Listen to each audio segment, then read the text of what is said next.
विधानसभा अध्यक्षपदाच्या निवडणुकीसाठी फक्त महायुतीकडून राहुल नार्वेकर यांचाच अर्ज दाखल झाल्यामुळे निवडणूक होणार बिनविरोध, औपचारिक घोषणा उद्या.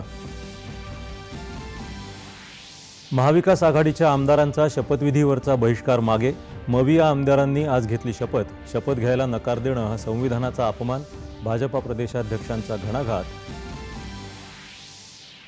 अपयश आलं की ईव्हीएमवर खापर फोडण्याची विरोधकांची मानसिकता असल्याची मुख्यमंत्री उपमुख्यमंत्र्यांची टीका.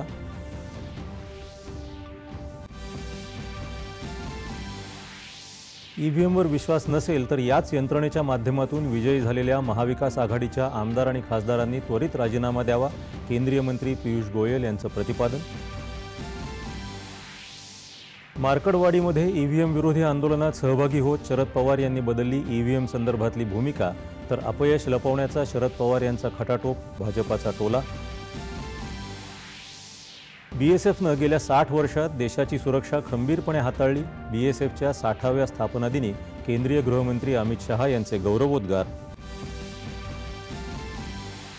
संरक्षण मंत्री राजनाथ सिंह 3 दिवसांच्या रशिया दौऱ्यासाठी रवाना, भारत रशिया आंतर सरकारी आयोगाच्या 21व्या बैठकीचं सहअध्यक्षपद भूषवणार. सिरिया देशावर बंडखोरांनी मिळवला ताबा, राष्ट्राध्यक्ष बशर अल असाद राजधानी सोडून गेल्याचा बंडखोरांचा दावा.